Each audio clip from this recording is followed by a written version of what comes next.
ओम सुजातोच्योदिखा साशम पर्वतमासा स्वाहापासो अग्नेभ्यश्वरोपद्मं संदेशो विवावसो रक्तसूत्रं समर्पयामि भूर्भुवस्व सर्वे पितृनारायणेभ्यो नमः। ओम इदं सपुष्पं समर्पयामि पितृभ्यो नारायणेभ्यो नमः। अगर कोई इस दुनिया से रुखसत हो जाता है तो उसके अहल खाना उसकी आखिरी रसूमात पूरे रिवायती रस्म व रिवाज के साथ अंजाम देते हैं, क्योंकि हिंदू मज़हब में ये ख्याल किया जाता है कि अगर मरने वाले की आखिरी रसूमात सही ढंग से अदा न की जाए तो उसकी रूह को शांति या निजात नहीं मिलती। हमारे आसपास ऐसे बहुत से लोग होते हैं जिनके मरने के बाद उनकी आखिरी रसूमात अदा करने वाला भी कोई नहीं होता, लेकिन चंडीगढ़ के रिटायर्ड पुलिस इंस्पेक्टर श्यामलाल जैसे लोग समाज में मौजूद हैं जिन्होंने लावारिस अफराद की अस्थियों को गंगा में बहाने का बेड़ा उठाया है। श्यामलाल का कहना है कि उनका बेटा अप्रैल 1995 में पैदा हुआ था, लेकिन ज़चगी के दौरान उनकी अहलिया की मौत हो गई थी और इसी गम में वो कभी कभी शमशान घाट में जाकर घंटों वक्त गुजारते थे।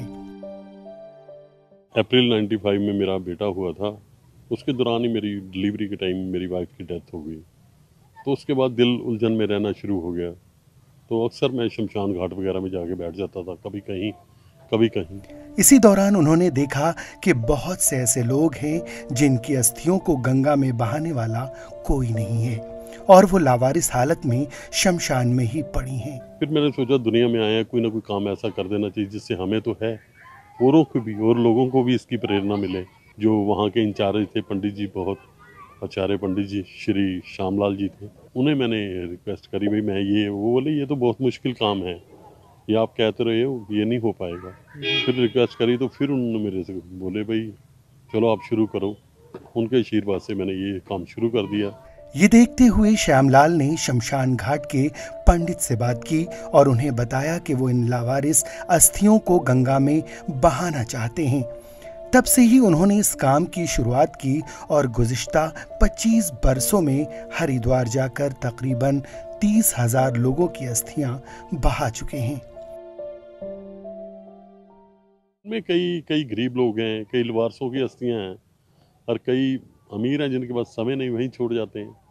पर पता नहीं परमात्मा ने ये मेरे पे कृपा करी है कि ये सेवा मेरे को दी है। उनके साथ हमारा यहाँ कोई रिश्ता है, ये जोड़ा तो उसने है। मैं तो यही कहता हूँ ईश्वर से तेरी कृपा से हम सजे हैं, नहीं तो मोसो गरीब करोड़ पड़े हैं। श्यामलाल ने बताया कि कुछ अरसे बाद उन्होंने बेटे की देखभाल को मद्देनजर रखते हुए दूसरी शादी कर ली। हालांकि तब तक उनके घर वालों में से कोई नहीं जानता था कि श्यामलाल लोगों की अस्थियां बहाने हरिद्वार जाते हैं। पहले तो वो घर से झूठ बोलकर जाते थे, लेकिन बाद में उन्हें सब सच सच बताना पड़ा। उसके बाद उस काम में उन्हें अहले खाना की भी हिमायत हासिल हुई और अब उनकी अहलिया और बेटा भी उनके साथ हरिद्वार जाते हैं। श्यामलाल गुज़िश्ता बरस ही इंस्पेक्टर की हैसियत से चंडीगढ़ पुलिस से रिटायर हुए हैं। मुलाजिमत के दौरान भी उन्होंने अस्थियों को बहाने का सिलसिला जारी रखा था। श्यामलाल ने बताया कि वो महीने में 1 या 2 बार हरिद्वार जाते हैं।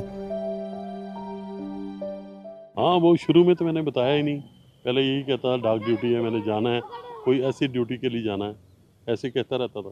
पर उसके बाद मैंने घर वालों को क्लियर कर दिया भाई मैं तो ये सेवा करता हूँ। अब वो घर वाले इस सेवा में मेरे साथ हैं, उनका बहुत योगदान है।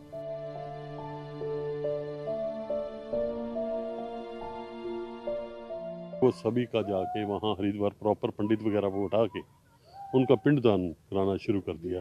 जब उनकी अस्थियां हम छोड़ते हैं, आपको मैं कैसे बताऊं, रूहें जाती नजर आती हैं, कोई सिर पे कोई पीठ पे आशीर्वाद देते हैं। उन्होंने मेरे पे बहुत कृपा करी।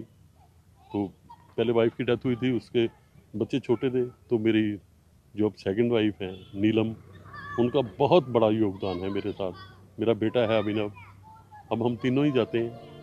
आज श्यामलाल पुलिस मुलाजिमत से सुबुकदोश हो चुके हैं। हालांकि इस बात का कोई रिकॉर्ड मौजूद नहीं है, लेकिन एक अंदाजे के मुताबिक 25 बरसों में तकरीबन उन्होंने 30,000 अस्थियां बहाई हैं। श्यामलाल इंसानियत का जो काम कर रहे हैं, यकीनन आज की भाग दौड़ भरी दुनिया में तसव्वुर नहीं किया जा सकता। लेकिन वो ये काम जाती दिलचस्पी से कर रहे हैं। Bureau report, ETV Bharat.